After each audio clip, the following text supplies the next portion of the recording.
Hello and welcome to the Carbitrage Podcast, episode 297. I don't know if I should start putting the name, if we've named it beforehand in the episode here, or if we sometimes we come up after the fact, but this one's called Your Frontier is Only Mostly Dead. It makes me think of that, like, chocolate pill from the... It's literally... we'll get to...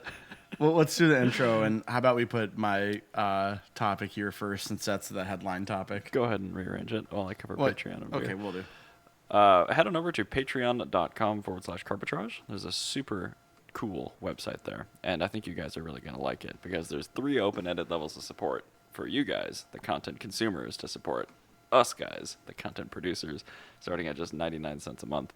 You will have our undying gratitude, knowing that you will help pay our hosting costs, a little bit of beer, and also you can get some sweet swag like stickers, shirts, and potentially future items. Patreon.com/carbitrage.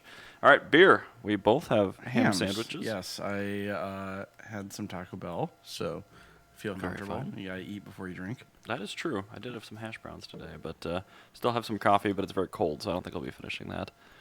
All right, so first topic, and this is what the point is. The rear-wheel drive Mazda inline 6 project sedan thing might not be dead yet. Good.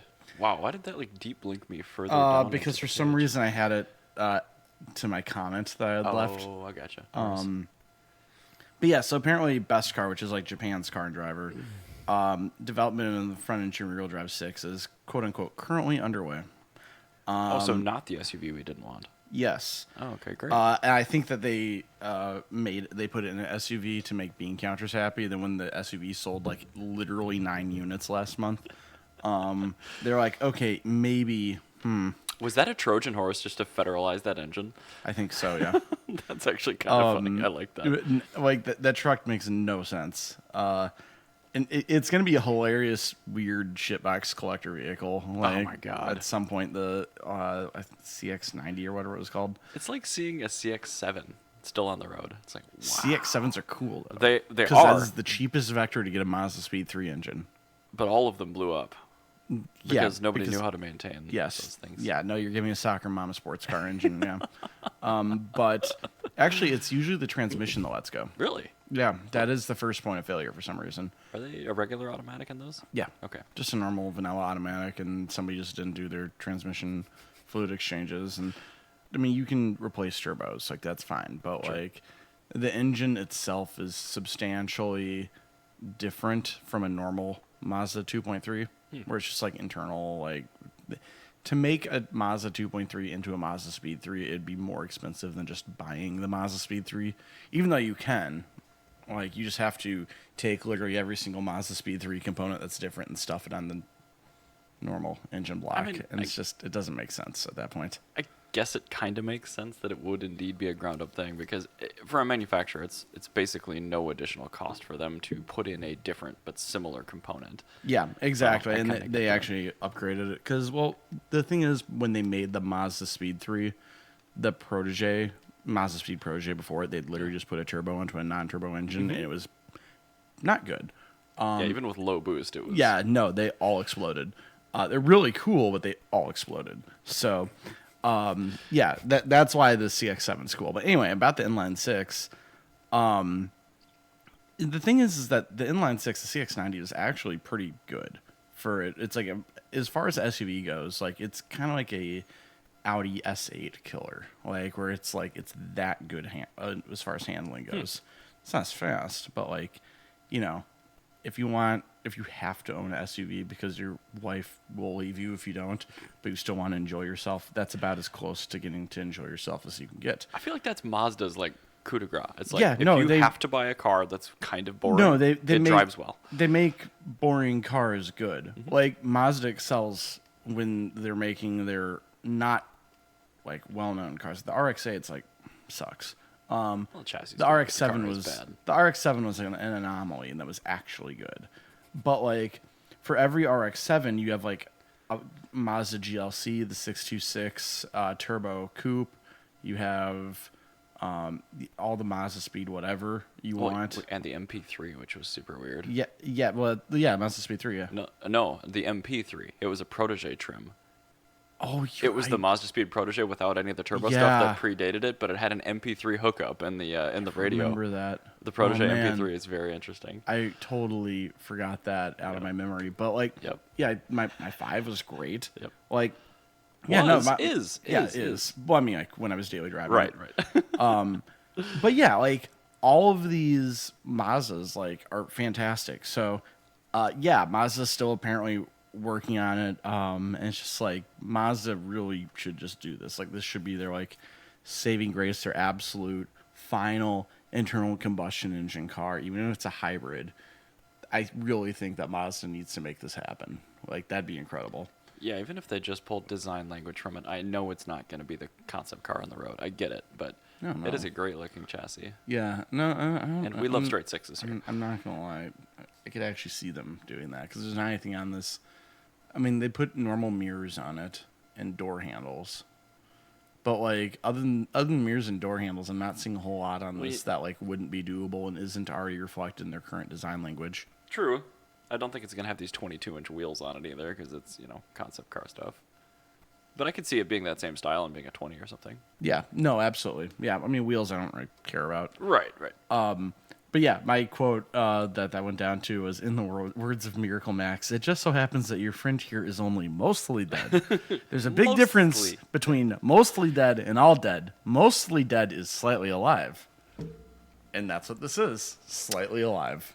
We could just call this episode Slightly Alive. No, like only mostly dead. It'll fit. It's fine. You're going to get the podcast app. You click on it, and it's going to start like buffering back and forth. Bouncing. Bouncing back and forth. What is the start? Oh, there's the end. Okay. Your friend here is only mostly dead. I don't know. I really hope that happens. I mean, even as a hybrid, I'd be okay with it. Yeah, because it's only 50% the inline six for me.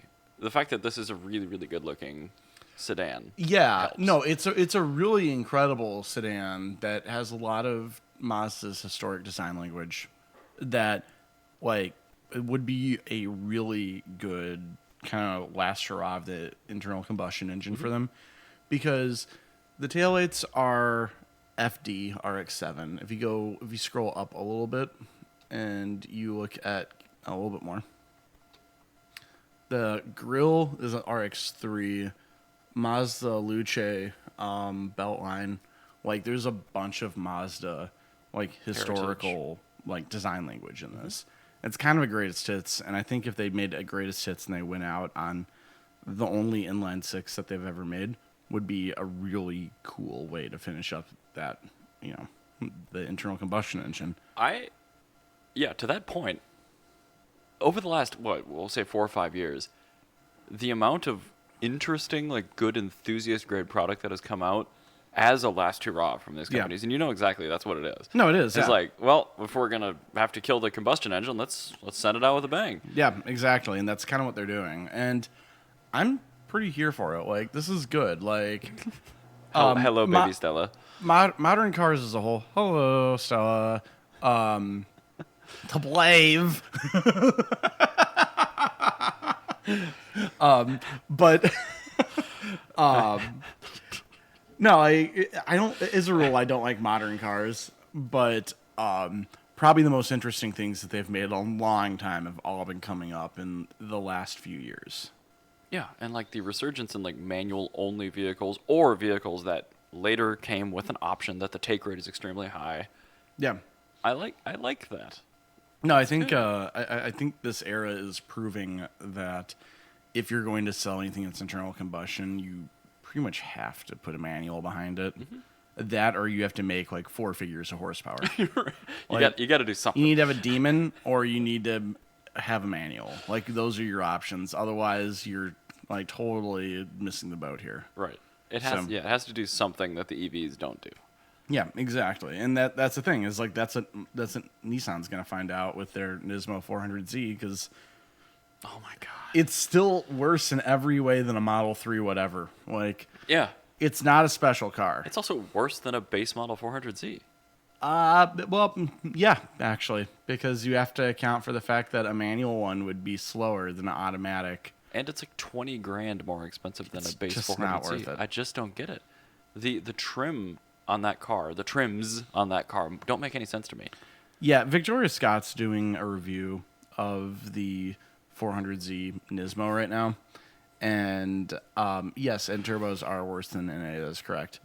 But the 400Z, Victoria Scott's doing a review of the 400Z, and I really want to see what her take is because I have full faith in her opinion on vehicles. Especially because Victoria typically does it's not quite a long-term test result, but it's a lot.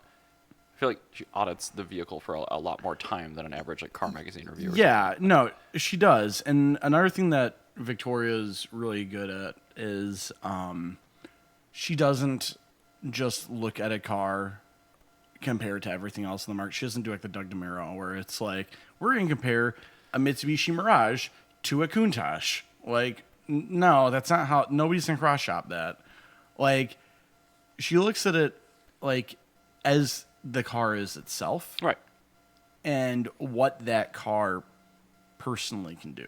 Objectively. Yeah. Absolutely. Because the thing is you can always compare it to other things in the market, which, comparing it to other things in the market is obviously part of your job. Mm-hmm. But there is a lack of car reviewers that look at a car based on its own merits. Right. And that's where she excels, is she looks at the actual merits of the car. Right. And that's why I read her reviews and why I love her reviews more than, everybody else that goes, okay, we're going to compare the Mirage to everything else that's in this class. It's no, you should probably compare this Mirage to other things that people are going to be buying for $10,000. Or how about modern vehicles? You can't really buy a bad one. So nobody cares if you're comparing them do these both have ABS? How many liters of trunk space? Yep. It doesn't matter. No. People are not buying cars for that Yeah. right now. So analyzing those things on their own, I don't want to know about the other. I've already researched the other cars. Yeah. People are watching this mid-form content just to get a good idea of what that car is like. Yeah, and I think that's our thing is the auto reviewers that are doing the let's list off statistics and find out who has the best aggregated score, their jobs are going to become AI. Mm-hmm. That's where AI is going to go. Whereas you have people like Victoria, they're actually telling you a story and actually telling you, giving you what the car feels like to live with. That's not going to become AI because that's something where you need to tangibly actually experience the vehicle before you can give that opinion. Right. So, yeah, Mazda, I think, will do well if this comes to market, which it should. And I think I'm going to say it will come to market because I'm going to will this into existence. Well, I hope your will is strong enough because, we obviously love how it looks. We love the straight six. And even to your point, even if it's a hybrid, even if it's a mild hybrid, fine. But that engine's going to sound terrific, and I really hope that my mostly dead friend is not fully dead. Yes. Anyway, moving on to stuff that isn't dead at all. I want to talk about an article I was perusing this morning, and it has to do with Hyundai Kia. So they obviously are leading the way with really, really high quality consumer EVs right now. Yeah. But you've been around me long enough. You've been around other EV owners long enough. There are certain barriers to entry, especially in Minnesota when you are looking to buy an EV. And a lot of that is if you're a homeowner, you need to figure out maybe a permanent charger, EVSE installation. But there's a lot of people that buy things like Model 3s, EV6s, Ioniq 5s that live in apartments. They live in townhomes where they can't modify their structure, where they might be limited to level 1 or no charging at all. Hyundai Kia has decided that, it's a cheeky little thing that they're doing for publicity. I clicked on the wrong link. That's down there. This one, sorry, I put them in the wrong order. I put them in the wrong order. It's my fault. No, it's all good. They are now offering with the Ioniq 5, the Ioniq 6, and I believe even the Kia offerings, so the EV6. If you buy one of these things, not only will they'll give you a Hyundai Kia internet-linked EVSE for your home, they will pay you, or an electrician to install it. So they'll deal with the permitting, they'll deal with all the cost of actually, which is $800 to $1,000 usually. It's a pretty good. That's really cool. Yeah, no, that's awesome. But the people that buy these that don't own a home with a garage, which that's a lot of people, can't reap the benefits of this. And I just thought it was a little bit tone deaf. Because you're selling an efficient long-range EV to somebody that is trying to, quote-unquote, do the right thing, But I mean, a massive number of people, and I think it's even more accelerating now with the cost of homes. Yeah, They don't live own- in their own home, and Yeah. they have no means to do an EVSE install. I don't know. Yeah, no, this isn't. I mean, see where they're going with this. It's a good idea, but This is a very good idea in like 2004 economy. right. Which I think there's something to be said for that, because if you think of how long it takes for people to like work up the corporate ladder, the people that made this decision, Yeah. they graduated college and they, were a young adult in that economy, that pre-recession economy, where you could just own a home. Anybody could get a mortgage. Like, it doesn't matter. Like, your house will forever go up in value because that's how things work. And so I think, that might be exactly what happened here. Is it sounds like this is somebody that's just like been in the corporate world and just like they bought their house 1,000,000 years ago, and it's kind of like, I'm very pro term limits in Congress, and this is Oh my God. Yeah, kind of that'd the be same nice. problem, where it's like this is clearly a decision that was made based off of a perception of the world that occurred 20 years ago. I agree. It's like, look at the first gen Tesla Roadster. When that came out, the car came essentially with this too, but you had to pay for the installation. Yeah. But it had a proprietary connector, like all Teslas do. No.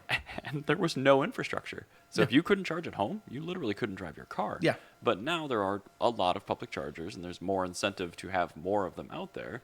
So, I mean, these are only sold with vehicles with large batteries. Yeah.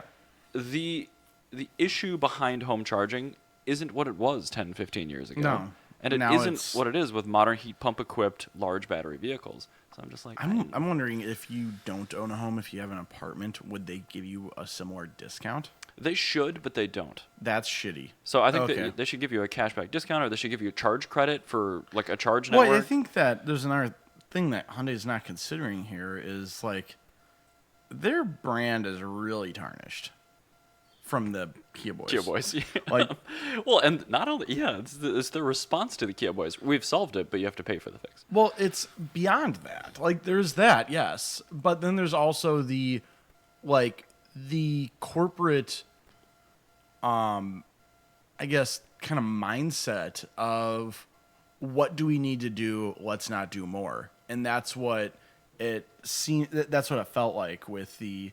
You look very confused. Scott sent me a link that GM's doing this apparently with the boats as okay. well, so I was just trying to pre-read a little bit. But no, I think with Hyundai Kia, like their whole problem is that they've always had this mindset of let's do the bare minimum that's required. This Right. is what we're doing. Right. And now it's kind of you can't really trust them. Like Well, okay, yeah, like everybody in the world put immobilizers in their car except for Hyundai Kia because nobody told them to do that. And like steering locks. Yeah. When I first bought my first Fiat 500, I couldn't believe that it didn't have a steering lock. I'm like, this is weird. Like, I thought this was a requirement for every vehicle. Wait, they don't? No, your 500 doesn't have a steering lock. You can just twist the wheel with the key out? Yeah. Fuck off. Hang on. Well, I'll talk about One the bolt thing as second. Ryan goes and checks that. Apparently, Scott, our number one longtime patron, sent me a link that says GM is actually doing the same thing with a 48 amp charge point EVSE. I didn't see anything in this article about the cost that they would cover. I do know that Hyundai Kia will cover up to $600 in the installation, and that's for essentially a breaker and a 1450 outlet in addition to the EVSE hardware that they're paying for. I mean, it's really, really nice that they offer it. Ryan just discovered that what I said was true. Fiats do not have steering locks. Luckily, they're manual, so thieves can't drive them. I don't know. What do you think about this? I like the fact that they're trying to incentivize, and they understand that charging is an issue for people, and maybe it's a value add for somebody that's on the fence for one of these things, and maybe I don't know, the credit going away or being reduced kind of soured them enough where they're not really ready to pull the trigger. But I don't think that's going to be enough of a shiny object, a fishing lure, to really get these people in. I think this would be good for people. Yeah, like for people who own houses, this is great. Yeah, and if you were going to buy one anyway, it's a nice perk. And so I guess, Also, yeah, no, you're right. There's no steering lock in the Fiat. Wow, that's Wild. crazy. Yeah. Because I'm pretty sure that's federally mandated. I'm surprised that it isn't, but I don't know. That's something we should look into. Our steering lock's mandated. But I mean, again, I come back to this, like, especially with this new federal infrastructure bill, we've been talking so much about it, the push to J3400 being a standard, which is NACS. All of this stuff just seems like, I don't know, did you cut a deal with ChargePoint just because you've got a bunch of these J1772 EVSEs and you can, like, write off some of the expense? I'm really not sure. Oh, okay. What's up? It's a key locking system, so the vehicle cannot be started without the key. A lot of manufacturers, or the car cannot be operated without the key in it. So a lot of manufacturers went to use a steering lock, because that was the easiest way of doing that. Oh, okay, sure. So that's why not every car has that. But yeah, it's very weird having a car without a steering lock. It's sometimes really handy, like if you have to move a manual car on a driveway No, or something, it's like, oh, I don't even need my key, it's fine. Well, I've not experienced that for a long time, because the last car I experienced that, actually it was Shannon's Buick, but the first one I experienced it in was in Trigg's Bel Air, because Trigg had a 57 Bel Air for a minute. Yeah. And yeah, that didn't have a steering lock, and like it totally blew my mind when I turned the steering wheel. Why can I do this? Like, this is so weird to me. I drove a 2012 Escalade ESV, no steering lock. I'm like, Weird. That's so strange. I know, it's just one of those things. As if I'm driving E30s and old 190Es, like they have all of these features. I'm like, oh, okay. Well, I just thought that was a thing. Yeah, I thought it was too. But anyway, with this home charger thing, I was also thinking when I was on the way back from the Fiat. You had some time to. Well, yeah. So I wonder if this is a way of trying to move their image, like more of a suburbanite sort of image for car owners. Whether they want it to or not, that's what's happening. Well, I think that they're doing that on purpose, because they were. Oh yeah, Scott agrees with you. Yeah. The first ring suburbs are the ones who would use this. Rich outer suburbs don't need it, and city folk live in multifamily. It's a pure PR move. Yeah, because like the thing is they've always kind of been known for being the cheap car people, and being the cheap, safe, affordable car for everyone got them to the Kia boys, and now they're trying to be okay. Let's try to be more like a Subaru, where we find a niche, and their niche is going to be family people that live in the suburbs. Yeah, and that's kind of what they're going after. I mean, look at the demographic of people that are currently driving EV6s, Ioniq 5s. It's them. Yeah. You don't see those in inner cities. They're big cars. They really are. Yeah. I mean, I see there's a few that I see. But I live close enough to Summit Hill where it's... Fair enough. They still may have off-street parking, too. Yeah. But I get you. But yeah, no, that's that's weird PR move thing. And then also Scott said that there are $45,000 cars that real people can't afford new, and that's very true. And I think a lot of people can't afford it. I think a lot of people lease them. Like, nobody actually buys these. Probably, especially because, at least as I understand it, you can still take advantage of the tax credit with the lease. So it's funny. When I'm at work, I have to look at every Carfax that comes through to make sure cars, not like totaled out or like a flood car or a lemon or something. It is incredible how many kind of like relatively normal cars were just leases as their first car. Like, how many single owner cars show two owners on their Carfax? Yeah. Because the first part was a lease. Like, pretty much every car that I write that's not a sports car or a BMW or a Mercedes or like a luxury car like that. Yeah. Everything that's not that or a sports car or a truck has had a lease on it. That's really surprising because, I mean, I personally have never considered leasing a vehicle. Yeah. For me, it just feels like I'm leaving residual value on the table, but I know that there must be situations and circumstances where people like and do it. With new cars, it is so helpful. First model year, I could see that being extremely helpful. I'm actually a big fan of leasing. Like, if you can do it, if you're looking for a new car and you're trying to buy it and you don't care about having literally just one name on the Carfax, that's the only reason I could ever consider not leasing it. Because you get a monthly payment. If you end up not actually liking the car, you can just leave the lease. Like, once you're done with it. Oh, sure, yeah. Like, you just pay, like, the $600 whatever, like, a disassociation fee. The breakup fee? Yeah. It's like a $600 fee to, like, not buy it out, but it's like, that's fine. But basically what you pay on a lease is you just pay what the expected depreciation is of the vehicle. So people with, like, Hyundais right now that lease them, yeah, they're probably they are smart. so in the money. Because it's kind of like... I guess it's kind of like putting a put on a car. You know what a put is? Sure do. It's kind of like doing a put, but like with a car. Yeah. where it's like you have this contract in which you have the option to purchase it at some point in the future, like once you're done with the lease. And once the lease is done, if you haven't purchased it, then you just give it back, and then you just bought your contract and you let it expire. Right. So yeah, that's kind of like the way I look at it. And if you want something like, if you're looking for something like a BRZ or a Civic Type R or something like that, where it's a performance car but it's brand new, you want to get it fresh. Especially if it's a first model year car. Yeah, well, even not the first model year, you can actually you can usually save a lot of money because like it's also, the lease is based off national sales data, not local. So for instance, Subarus lease super well up here because Subarus hold their value like crazy in northern states. Yeah. But they're totally dogged by places like Texas where, cool, now you just have a shittier Corolla for your Impreza. Like, and way more maintenance costs because you get more moving parts. Yeah, you've got to good for you. You get worse fuel economy and a less reliable vehicle for your equivalent to a Camry or a Corolla or like a 4Runner. But the thing is like in Minnesota, you're like, hey, actually, all-wheel drive is kind of nice for like, commuting. Like, and I don't want to have to worry about like black ice almost ever. And like stuff like that, like when you have snow tires on. Yeah, right. Oh, there we go. Okay. Yeah, like obviously, like assuming that you're a responsible driver. But like that's the thing, in Minnesota, Subarus are worth like way more. So by the time you're out of that lease, like you can actually take a car off a lease, and if you take it and you actually sell it, like you could sell it like a day after, sure, and still make like a couple $100 over your disassociation fee. No, which is like. I know that's cool. been common in the past, and even to your point with like a more interesting, like a sporty car, Yeah. your nationally based whatever, the car might be way more desirable in your market, so you could buy out your lease at whatever that rate was, and make a buck. And like, was also, so when you have the lease figures, they don't consider for like weird, like special editions. Okay. So like the Nismo 400C. No, I'm thinking like, how Porsche has 1 billion special editions of their cars?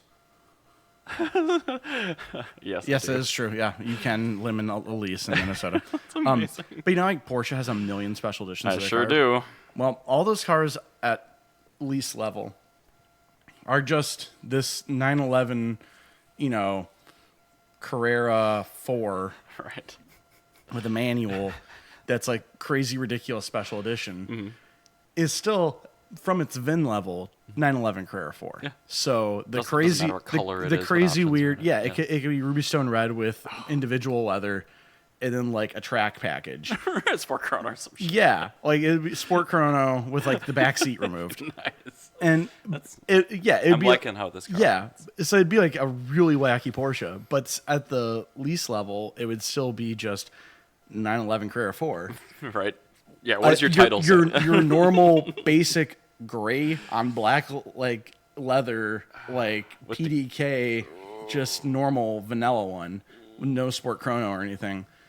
And then that's where you can, like, a lot of people buy these cars or lease them. Yeah. Like, get on that list, like get the like 100 that were made for that year. Yeah. Lease it, buy out the lease, and then sell it immediately thereafter on like an auction site, and then make like 20 grand. Yeah. Like that's probably a play. And then you get to own like a cool weird Porsche. Like that's the thing. Yeah. And yeah, if you go into it with the intention of buying out the lease, I have no issue with it. But it's like if you were to just lease a car and then you turn it in after 3 years and you lease another car, it's a cheaper monthly payment. So I get like if you just want to commute and you don't care. Yeah. If you need an appliance, that's what a lot of people do that for. But yeah, no, leasing's actually a really cool and interesting thing that a lot of people do not give the credit to.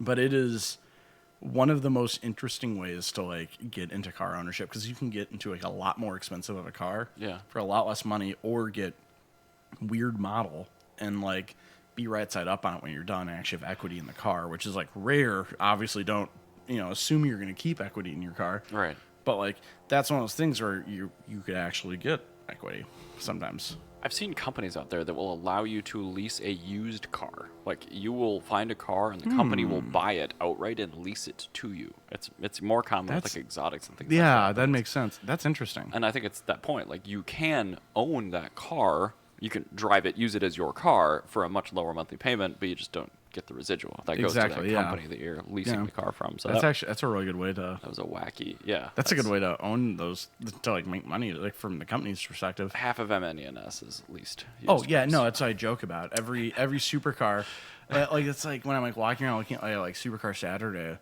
I'm like walking around with Colin or something. I said, look for the ones that are modified, like majorly, and or like the ones that are personalized, like outside of a final wrap. Right. And he's like, why? I'm like, because those are the ones that the guy actually owns. He's not just leasing them. Like, if you see one that's just like a totally stock, like Lamborghini, whatever, what's the equivalent of the Huracan, right? No, not the Huracan. What's a Aventador? fancy Aventador? Yeah. If you get a Aventador, like SVJ or whatever. Oh yeah. Like, that's a lease. Yeah. Like, 100%. no question. Like, that's not a lease. Okay, prove it. I want you to do a burnout on this right now. Like, I want you to be irresponsible to prove to me that this is not a lease. Yeah, do burnout in your all-wheel drive single clutch. Whoa. Yeah, or whatever. Like, Well, I I know don't know, what do you're a saying. donut or something. Like, just be an idiot in the car. Do something. But, like, I don't know. I just don't care about modern supercars. I was having a really good conversation about this last night at Keg and Case. I mentioned that my whole thing about McLaren not doing it for me. And I was saying, like, the thing is that when you get a supercar, you have to live with this thing. Like, like a McLaren, like, they light on fire sometimes. Good. That's what they they should. do. You should have that problem. You should absolutely have to worry by owning a supercar. Because, like, when you own a supercar, every supercar has weird problems. Like, the Ferrari, what weird shit do you have to deal with on the Ferrari that other people don't get? There's actually a hose clamp on that car that was recalled. It was a $9 part for a hose clamp, and it will light the car on fire. Yep. Okay. Perfect. Good. What weird livability concerns do you have to account for outside of just like driving a low car that's worth a lot of money? Actually, kind of none. It's I guess that's more really of a- livable. Yeah, I guess it's The, more the of a sports car. Lamborghini is much worse. Yeah, I guess. Well, I mean, yours you have to rip it in half to like do a clutch, like literally. So Actually, the clutch you don't, but to do timing belts you yeah, do. you have to do a timing belt, Which is so backwards. Yeah, you got into this like, and it's like the Lamborghini. Like, what weird shit does Mark have to deal with? Like, okay, here we go. So there's a random and occasional, but very not that often, coolant leak on the right rocker. That's perfect. Yeah, it just That's happens. a weird It thing. happens once every couple of years, and then it just doesn't. Does it do like weird things? Is it, like impossible to get into, particularly like relative to a normal car? It's extremely uncomfortable. Yeah, it's terrible to live with. How's the air conditioner? Oh, the heat's actually stuck on, Oh, good. so you don't use the HVAC in that car. Okay, cool. Yep, there you go. See, these are livability problems. That's what I'm talking about. Oh, here's the one that happens to all Murcielagos. You cannot drive that car with the traction control on. Oh, why? It will activate itself while you are driving in all Murcielagos. That's hilarious. Yep. See, this is what I'm You talking actually about. have to drive Murcielagos with the traction control off. Yeah, so these are things I'm talking about. Like, McLaren fixed all that. Mm-hmm. That's why I don't care about those. Like, that's not good. Mark knows all this shit now too, which is funny because Yeah. like he's That's he's a more regular. He likes cars, but he's not an enthusiast. No, but this is the thing. Like, you have to explain to Mark, like, this is what makes a supercar. Absolutely. Because you are paying a premium to have the privilege of having to deal with these problems. Correct. Like, The rock hard seats with no padding, the terrible Yeah. visibility, the heater that doesn't work properly. yeah. And also the traction control having to be shut off. Yeah, Like and if the you start internet- driving it, it will start like bucking until you hit that button and shut it Yeah, off. that's what I'm talking about. This is exactly what I love about an actual supercar. If you have to live with bullshit like that, that's great. And yeah, like McLaren, like if you're lighting on fire every now and then good. You should be. Like, you should have to worry a little bit. Found one on the Ferrari. They foul. Okay, so in the springtime, Yes. when I move that car, Yeah. you can move it twice, short engine run periods, before you completely foul out a set of plugs. That's what I'm talking about. And That's it's a such a ridiculous Common livability issue. problem. You have to take it for like a 20-minute drive, otherwise you will foul plugs. That's hilarious. Yeah. Perfect. Yep. That's what I mean. That's a real proper supercar. Also, the debate on the forums about which plugs are correct for that car is hilarious. And I'm assuming it's probably a champion or something. I would not be a champion. I put Denso Iridiums in it when I bought it because I just didn't care. Yeah. But like now there is a specific like Maserati part number NGK that is what you have to use because they don't fall. Oh, and there's a different plug for Motronic 2.7 and 5.2 cars. You have to run a colder plug in the later cars. If you get that part number from Maserati, I bet you could probably buy it from the Chrysler dealership. Probably. Because is it the same one that you'd find like a Maserati Ghibli? I doubt it. Okay. The plugs are like they look like snowmobile plugs. They're super narrow. Oh, weird. Okay, so it's a totally different thing. But I know that We can get 'em Maserati through a combo. Ghibli, the V6, he uses a Wrangler spark plug. Same heat range and everything. Same part number from NGK. Very fine. But the Maserati part number versus Chrysler part number are different, even though the NGK number is the same. And so you could just buy it from the Chrysler dealership and save yourself like literally $90 on plugs. This is why I bought my timing belts from Dayco and not from Ferrari. Yeah. Because the Ferrari belts say Dayco in the part number, and then there's prancing horses on it. The Dayco ones are Dayco part number, and then Dayco. Dayco. Yep, good. And also, they're much fresher, because if you buy a set of timing belts for a 355 from a Ferrari dealer, they're always a year old or more. Nope. Just from sitting. I'm like, nope. No, I want a new set of belts. Buy them from Dayco. Yeah. Yeah. That's weird. So anyway, Italian cars are terrible, but I love them. Well, I want to talk about cars that are good. Let's do it. I want to talk about a brand that's relevant for the first time in 20 years. Honda. And you're going, why is Ryan excited about Honda? I had to click into this when I saw it in the notes, and I see now. Yes. So it's the Moto Compacto. I really love that name I know so it's much. a really good name. It's the successor to the Moto Campo, as in it's a electric scooter that is designed to fit in the trunk of your car. Very fine. They have the specs further down here. Let me get to them. And it does kind of look like a bird scooter that somebody put a Moto Campo like body kit on, but I'm guessing, and a seat obviously, but I'm guessing there's a lot more under the hood to that. Yeah, so it weighs 41 pounds. That's It's as not bad. thin as a suitcase. Whereas the Moto Campo weighed 99 pounds, which is a lot heavier. Look how cute he is. The Moto Campo. So for reference, Moto Compacto? No, the Moto Campo Okay. by reference had 2.5 horsepower, 2.7 pound-feet of torque. It can go up to 31 miles an hour. The Moto Compacto has a top speed rated at 15 miles an hour, but it's likely weight dependent. The Moto Campo had a 0.58 gallon fuel tank. It got 165 miles per gallon. While cruising at 30 kilometers per hour. So it's about 95 miles. In the real world, you're getting like 80 on a Moto Campo. A Moto Compacto only has a 12-mile range, but it takes 3.5 hours to charge from a 110-volt outlet. So this is what I'm thinking. You park your car in a parking ramp, you take your Moto Compacto out, you scooter to your office, you plug that into your wall at your desk. That's where that exists. Because nobody in their right mind is driving a Moto Campo 95 miles. No, that's probably a season worth of fuel. Yeah, no, you're never doing that. And that 95 mile range is for a 100-pound moped. Like, no, you're not going to do that. This is the worst thing you could possibly take for 95 miles. You'd be so tired. Oh of my it. goodness, yeah. But- Like ergonomically, they weren't great, but that's Yeah. because they were designed to fit in the trunk of a vehicle. Exactly, but this is one where they were a lot more realistic for what they're going to be used for. I like that cutaway. Yeah, the cutaway is pretty cool about like what it actually looks like underneath. Are you ready for the price? Sure. There have been other attempts at reviving the Moto Campo, some from Honda, some from others. So, the Moto Compacto is the first official release from Honda. Currently seems to have only be offered in white. Well, that's good. I mean, the Moto Campos, I think, were It will largely be, white. here we go, sorry, I got to the sentence here. It will be available at Honda and Acura dealerships starting this November at a sticker price of $995. I love it. That's honestly Hell pretty yeah. reasonable. That's incredible. $1,000 for that awesome machine? I would absolutely buy that. So, It's yeah. very cute. I'm going to be buying one of these. No question. Oh, look at these close-up shots. Yeah, they're really good. Aw. I mean, I wonder how they got those torqued down without scraping the finish. They have to use aluminum wrenches, right? Like AN fittings? I wonder if they have, like, clear-coated the wrenches. I wouldn't put it past Honda. Let's Yeah, be real. probably. Hopefully it comes with some fancy aluminum Yeah. clear-coated wrenches. But That's that's a pretty- very, very cute boy. Yeah, so this is the first Honda product I've wanted since the FD2 Civic, since Kimmy's Civic. That was the last Honda product that I really I was going to wanted. say, because we just talked about the Integra not that long ago, and Yeah. we're like, you are irrelevant. Stop it. Yeah, And no. since then, like, the Integra Type S has come out, and it's Which- a technically good car, but it's still boring because it's huge. Yeah, no, it's a massive vehicle. Massive. No. So it goes EK, nothing. First gen fit, FD2, nothing.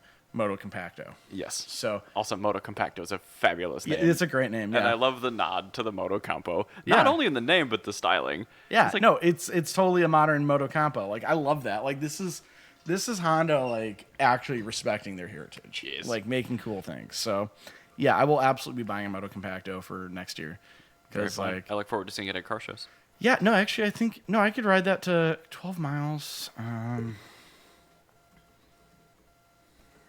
second here. Fine. I'm looking up directions. Are you doing some maths? I want to see if I could feasibly get from my house to Cars and Crafts on a Moto Compacto. Oh, sure. Yeah. I mean, I don't know about trails or whatnot, but I mean, the range should be just fine. I would have to think. I mean, you don't live that far from St. Paul Brewing. No, because it's at Bent. Oh. I can do it. There's a side road. My commute's 10.2 miles, and I think that's a longer jaunt to the same area, so you should be good. All right, yeah, it is. It's going to be the edge of the range of that. And you have to plug it in for 6 3.5 miles. hours. It's 6 miles. Fine. You'll Yeah. be fine. Even So- my terrible scooter thing can do that, so. Yeah, it's 6 miles, and I can use side roads the whole way. Well, speaking of car manufacturers nodding to their history and heritage with cute Yes. stuff, I was looking for more Fiat 500e information, but instead of that, Very good. And this article does contain some information about the 500e coming to the United States, but I do love that the Autopian focused entirely on the 1962. Perfect. What was the color I put in the Oasis? Desert Oasis Blue, 1962 Fiat 500. Love it. It's beautiful. It's showroom fresh, and apparently people were just breaking their necks at this auto show amongst a huge pile of terrible giant SUVs. And this lovely little blue Fiat 500. Yeah, that's the one you want. You want the little car. Like, yeah, that's Why would you not look at that cute little guy? Yeah, no. The thing is, you gotta get the pricing right. Like, you can't sell a car that's this small for like $30,000. But if you sell a basic one, Well, I think we're probably only going to get the big battery on the 500e. what I'm saying is, like, selling small cars in America. If you sell the basic one, like, it's been proven, like the Fiat 500 Pop, the Mirage, those sustained their companies being very small vehicles. Mm-hmm. Like, are you going to sell F-150 numbers? No. Be realistic. It doesn't matter. Are No. you ever? Well, the thing is, if you're considering making a car this small, are you ever going to sell F-150 numbers in America? No. Are you going to be profitable with a car like this? Yes. Yeah. The Mirage, like, saved Mitsubishi's ass. And I think what Fiat did was, like, that brought them to America. That got their door open. Then after Sergio Marchionne died, Chrysler let him down the vine because Chrysler is immune to making money. And with that, I still don't really fully understand why they're bringing the new 500e to the States, but I'm really happy that they are. Because there's a hole in the market for small EVs. Definitely true. Like, that's just the fact. Like, That's true, because I think the Spark is gone now. there's nothing for small cars. Like, like, people want 500s. There's been, like, a call for them. Like, people have wanted them. It's just, the thing is, when they got rid of the 500, like, back in, 2017? 18? I actually don't know what year they stopped. I want to say it was a little later than that. I think you'd get an 18. Yeah, I think like 2018 when they stopped making the original 500. It had been around since, like, 2007. With no updates. Yeah. Yeah, it Like- launched in Europe in 08, and it launched here in 2011. Yeah. And so it's like, okay. The people that like, wanted one bought one, and it didn't break. Yeah, So- it didn't break, so I don't need a new one. Exactly. Like, it's kind of like the Beetle thing. Like, the Beetle, they sold 1 billion Beetles, and then they didn't do anything with it. And then they made a new generation of the Beetle, and then they sold a few more. But then But you do Dieselgate need happened. to update. Yeah. Yes, it did. You do need to update your product once in a But while. like when you look at like the Yaris, the Fit, things like that, Mm-hmm. like until they lost their way, they were doing just fine. And like the Fit, that's Honda. Like every generation of Fit was worse than the generation before it, and every generation of Fit got worse to live with, and that's why people stopped buying them. Is they got rid of the buttons on the radio for like a car for old people. Oh my god, like the ID4. Yeah, like no, Honda's their own worst like enemy. The reason that the Fit went away is not because people don't want small cars. It's because they were making a bad one. Like they made them expensive, but like When you the cross-shop Versa the still same exists. Like Oh my god. yeah, Ooh. but they've been updating the Versa. All right. They make a cheap, shitty car here. They do. Yeah, Yeah. that's what we need. Like Oh man. I've been saying this, like, that's like been my thesis for this entire season, like the entire year, has been me saying that America doesn't have enough shitty cars. Like, We don't, and the 500e won't be because it's going to be a long range, expensive EV. but like when you get to like why is Fiat bringing that here? Because we need a small car. we Like, do a small form factor EV. I 100% agree. Yeah, but the thing is, like, with that small car is like, yeah, EV, okay, like this is going to be one of the cheapest EVs that you can get, and so it's going to be a relatively speaking, cheap shitty car. Yeah. It's going to be an EV commuter, but like with like gas engines, all the cars that were small that survived, like, yeah, you have the performance version to make them like get people excited about it. 'Cause everybody gets excited about the Abarth. Right. Nobody buys the Abarth. Right. You go into the dealer and you buy the pop. Yeah, but the Abarth brings you in. Right, absolutely. And that's the thing. Like with the Mirage, I can't help but think, like, man, if they made a Mirage, like if they did any marketing with the Mirage R5 rally car, oh, yes. like, Oh, that would have been so good. the fact that I had to tell the owner of White Bear Mitsubishi that existed and he got excited about that, that's just like mind blowing to me. That like why are you sleeping on this? Like, you don't even have to sell it here. You just have to say, hey, remember that cute little car? Yeah, we take that racing too. Don't worry, we're still Mitsubishi. I think the dealers were, when that still was sold, they were within their rights to make like a Rallyard homage, I'm sure. Like they could put Rallyard decals on it, put mud totally, flaps yeah. on it. They could Yeah. do all that and little OZ wheels or something. And the thing is, like, nobody knew that this was happening. Like, Right. I did because I'm a Mirage nerd. Right. Like, I think Mirages are the coolest cars in the world. But, like, I had to tell a million people about this. But, like, if you look at the Yaris, like, the Yaris is cool because, like, all right, what was the GR Yaris in Europe? Like, we don't even get it here. cool. But, like, that makes people go, oh, look at the cool small car. Like, that's the thing. Is like, and homologation at that point, too. That thing's double America cool. needs more small cars. This is what I'm getting to at the end of this. America needs more small cars. And cute ones at that. Yeah, and we need, like, it's okay to make them stinky and cheap. Like, that's what's going to sell. Like, you don't need to fully load it. No. Sure, have an option for a fully loaded one, but that's not what you send to dealers. That's what you have to order ahead. And that's where manufacturers get it wrong. They Yeah, they only do it ship the you other way around. Yeah, they Yeah. ship you the high option start editions that nobody can afford, and then Yeah. nobody buys them. They're like, well, nobody bought the car you said you all wanted. Yeah. Because you shipped it with the most powerful powertrain, the biggest battery, all the options. Like, nobody can afford that. Yeah, They no, want like, the stripper. Yeah, exactly. Give me the EcoBoost Mustang. Like, Right.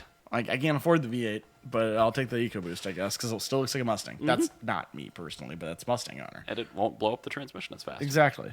All right, well, I want to talk about more good things with Fiat. So, I found the correct vector for the urbanist commuter, and this Okay. is the Fiat Topolino, So cute. which is the Fiat version. That's just the of ME, isn't it? Yeah. But what's crazy about this is they have an MSRP after all the rebates and everything in Italy. It'll be about $8,000 US. Okay. They have 10,000 pre-orders. Yes. For a car that fits exactly 2 people and 1 bag of groceries. They're selling 10,000 of these when the same car is already available.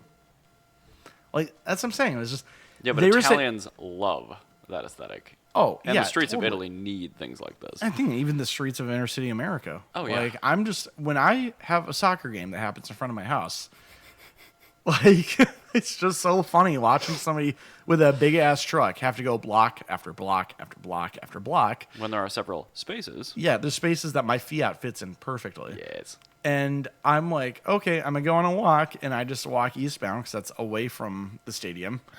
And then I get like 6 blocks away from my house. That's already 3 blocks away from the stadium. Yeah. And I finally see that dumbass truck. Like, dude has to, literally is another bus, like another light rail station away Very from the good. stadium from where he started. Good. Yeah. It's just, yeah. I miss that so much about my old 500e. Yeah. Yeah, you could literally put it anywhere. Yeah, they're great. It's a half a car. Yeah. Like, I absolutely love that. And like, somebody said that to me as a joke once, and I've just like totally owned up to it. I'm like, yeah, no, this is a half of a car. Yeah, parking's fantastic. Yeah, this is great. And this is a half a car. Look at how short he is. He's And so it's good. got like the 1950s edition wheel style on it. It's a mint with wheels on it. Yeah, I love that. Just Like, a little Fiat mint. and that's the thing is like, it's $8,000. Like, you don't need everything. You know what this is not going to have? Navigation. Oh. Apple CarPlay. Like, self-driving. Oh my goodness, you can get it with ropes. Hell yeah. And a tin roof or It's canvas roof. canvas yeah. roof. Oh my! A Lanta. rollback canvas roof or canvas roof. Ryan, roof. it's too cute. It has one wiper. Oh yeah, you don't need two. Two would cost extra money. But like, this is the thing is like, America. Yeah, we like the concept of having options, but we don't want to pay for it. Like, make a version of this with nav, and have that be where you can get it, but have the one at the dealership be the vanilla one. And if they In a sold them color. here, we would need them to be more powerful because I think these are limited to like 40 or 45 miles an hour. Yeah, but it's also $8,000. I understand. Well, it also has to be a lot wider. But I mean, you could do like a smart car where you just widen the rear end because you always have to have the the track width of the car be wider. But yeah, like you could totally have that. Look how tiny that license plate is. I love it. It's a motorcycle plate. Yeah, It's that's so great. That's so good. But yeah, you could totally sell this in America. Like, it's not gonna be a big numbers car, but like, there's gonna be somebody that needs something that's a little bit more than a Moto Compacto, but doesn't quite want a 500, and that's where this thrives. Like, Fiat isn't gonna compete with Jeep. No. Like, Fiat excels here.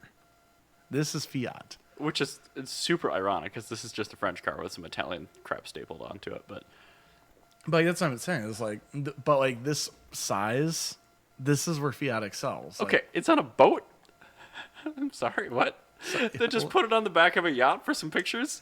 yeah, so you can put it on the back of your yacht. So you drive your yacht into Milan, or not Milan, but Monaco. Yep. And then you take your old Fiat out. Drive it onto the dock because Yep. it's so small and light. Yeah, and then you go zip around Monaco, and then you leave. I really, really like this. I'll get a cactus for comparison. Wait, go back. Two photos. It's cactus for perspective. Yeah, well, it's a cactus for scale. I Yeah, mean, it's like a banana. Banana for scale. this is just the Italian version of the banana for scale. Yes, and it's we have a a cactus. small cactus. Yeah. I love it. Yeah, this is a great car. I want this. Like, I would totally buy this. Like, I was saying, so we have the Lexus. We have our big car. Mm-hmm. I don't ever want to take the Lexus out to dinner. It's such a pain in the ass finding parking. That's why I drive my 124, not the Tesla. Yeah, it's such a pain in the ass doing anything with the Lexus. It's so fucking big. But like, And by modern standards, that's a compact car now. Yeah. Like, it's probably smaller than an Integra. oh, definitely, yeah. Buick's the size of an Integra. Like, but like, I want something smaller than the Fiat because like there's spots where I see the Fiat, I'm like, oh, Fiat will fit here, and the Fiat won't. Oh. But I'm like, man, if the Fiat just didn't have a back seat, then it would fit.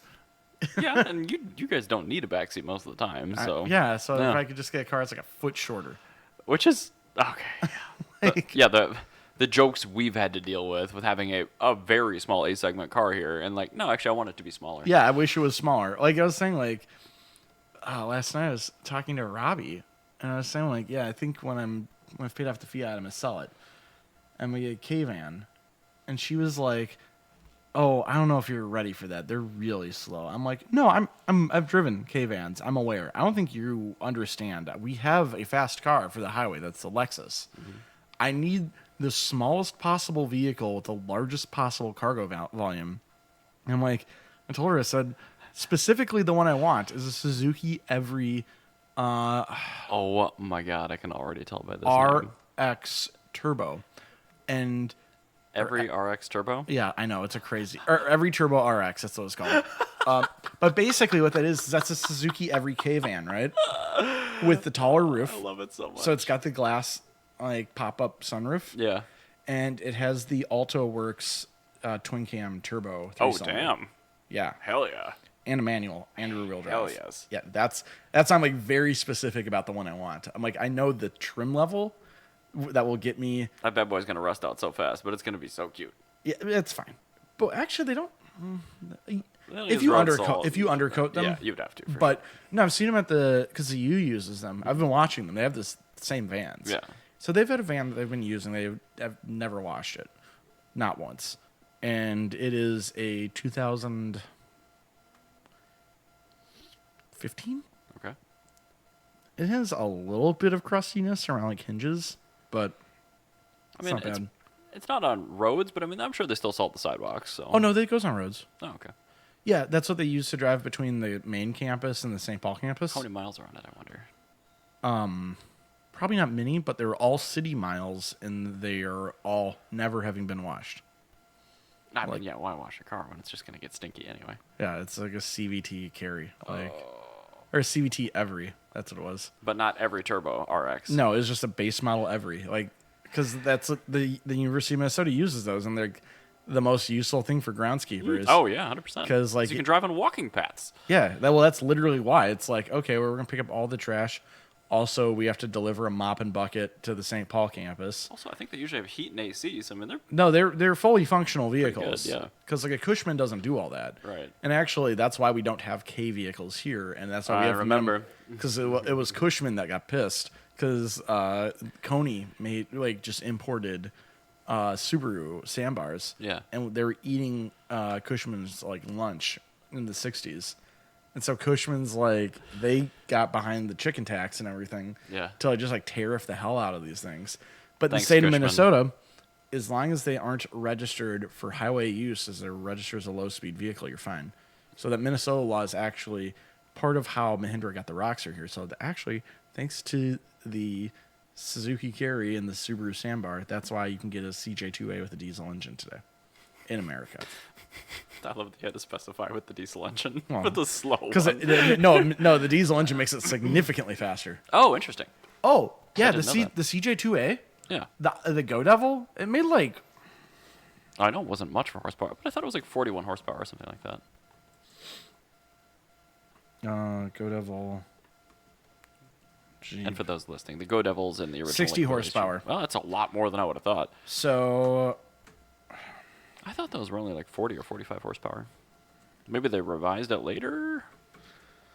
the Mahindra Roxor is again exactly a CJ2A. Just scrolling down here trying to get the horsepower. It is 62 horsepower, so it's 2 more horsepower. 144 pound-feet of torque with a 5-speed instead of a 4-speed. Oh, yeah. Now we're chooching. So that's actually a better performing CJ2A that you can get as a side-by-side. We determined a long time ago that the Mahindra Roxor is a much better Jeep than a Jeep. Mm-hmm. Yeah. Yep. Yeah, no, that's why Jeep sued them for a long time, then why Mahindra won, because they're like, no, you abandoned the patent. Sorry, dude. Well, it probably expired. The You thing was also, ancient. you gave us the okay to sell these, and then you abandoned all of the copyright and patent for this. You kept Jeep, and we're not calling it a Jeep. Well, I think patents only last for 20 years. Scott can chime in, but But, well, I mean, the copyright stuff, where it's... trademark and all that. Yeah, trademark. That's what I meant. Sure. Sorry. Yeah, Yeah. it's all good. But, yeah, so the Roxor is, in our... We haven't talked about the Rockstar for quite a while. In fact, I don't think it's on our... No, it's not on our background. Yeah, maybe but we should... I'll check could- back we in could on them fix that. later. All right, enough. let's get one last topic in here, and then we'll be done with this episode. One last topic I do have, and I'm specifically not calling out the auto manufacturer that implements this, but I wasn't aware of a technology that allows cars right now to communicate. Their nav systems can communicate with utilities. Oh, no shit. Yeah. So What? yeah, there's a feature that's been in Audis as an option for 7 years, which will communicate with utility systems, and it will actually have countdowns for stoplights, and it will tell you how fast you have to drive or how slow you have to drive to make sure you will hit the green lights. That's actually in a really specific cool. order. I'm like, this is genius. I can't think of any reason why you wouldn't be able to have a one-way communication system like that. What's the downside to the car knowing when the light's going to turn? As I'm sure you deal with it too. I mean, Yeah. I'm a robot when it comes to commuting. In the morning, Oh. I know exactly which light's going to turn when, which order I have to go when, what time of day I can expect a different light cycle. But if the car just did that in the cluster of the nav for you, it'd be kind of nice. I had a very annoying experience yesterday. Well, do tell. Okay, so I was going downtown because I had to just renew my concealed carry. Okay. So I had to go down to the Minneapolis City Hall. Beautiful building. I It had made a is, point to but- go there. Well, I made a point to do that because I'd rather go there than go to the place that's slightly closer, but it's not nearly as fun or aesthetic. I went 'Cause, I went there too. Yeah. Yeah, because then you get to go into the little tunnel and they have the little restaurant in the tunnel between the government centers. That's really cool. We And- just worked on that building last year, so I spent a lot of time yeah. there. So there's that little restaurant underneath, over by the waterfall that they have, not the waterfall, but the little water feature Water they have. feature, mhm. Yeah, there's a little restaurant in that. So I wanted to eat there because I'd Okay. never been there. And I it was haven't fun. patronized it, but It's fine. But it's a cool area. It's worth It is. going because of the area. Like the little split level entry is super weird. Yeah, it's super rad, but I love it. And so, but anyway, getting there, there's an ambulance. So we were on 94. An ambulance is in the fast lane because he was going to take 35W south. Okay. We were in like gridlock, so it was like he wasn't going anywhere. Ambulance turns on his light, and I'm like, okay, cool. Well, he's going downtown now. So I'm like, great. I've got a clean shot behind the ambulance. Everybody's acting like a jackass, just stopping and like peeing in their pants and doing fuck all while this like person bleeds out and dies on the street because the ambulance is stuck behind somebody that are so is bad panicking. at yielding to I really think that if there's an ambulance behind you and you stop in the middle of the highway and you don't get out of the way of the ambulance and you don't know what to do and you just sit there and panic and do nothing, I genuinely hope that one day you need an ambulance and some dipshit like you is the reason you like bleed out and die. Like I think they should be able to cite those folks. Oh, absolutely. Like no, you should immediate license revocation. Like suspension for sure. No, revocation. You have to go like ground up. You have shown that you're incapable of operating a motor vehicle on the U.S. road system. That's something they should really do in behind the wheel. I didn't think about that. Or like in your test, like they should have like it doesn't actually happen. There's an ambulance behind you right now. That's actually brilliant. Yeah, that should be a thing. Yeah, that's a thing. Because I don't think it was. Yeah, but yeah, so I dealt with that, and then I got I was behind the ambulance. I'm like sick. All right, I get immediately behind the ambulance. I'm gonna get green lights all the way down 6th or 7th Street here, and so of course there is some dipshit in like a cruise that stops at every green light after the ambulance because the ambulance is ahead of him. He doesn't know what to do because there's an ambulance with lights on that is ahead of him, and he somehow got between me and the ambulance because I wasn't tailgating the ambulance. And I missed every fucking light because of that guy. Everybody else was mad, but don't worry. There's a happy ending here. Okay. I need the happy ending. There was a guy in a Prius behind me that was more mad than me. And so he cut both of us off, got in front of the guy in the cruise, and then decided he was going to parallel park. And he was immediately in front of the cruise, so the cruise couldn't get around him. I was immediately behind the cruise. So the cruise had to sit there and wait for his Prius to parallel park. After that was done, we started driving. I like just gun it and like light the tires up to like get in front of him because there's a yellow light. Sure. And then I'm looking at my rearview mirror as the guy in a truck that threw a pop at him. So I'm like, good. This is the public hazing that you fucking deserve. Like, you are a scumbag. You should get out of your car and never enter another motor vehicle. You're the reason that buses exist. That is like the most Midwestern thing. Like, I threw a pop at him. Yeah, like it's just like it was like a full size, like a giant McDonald's cup. So it's like $1 for this guy to totally ruin this other person's day. And hell yeah, that person deserved it. So good. That's so terrific.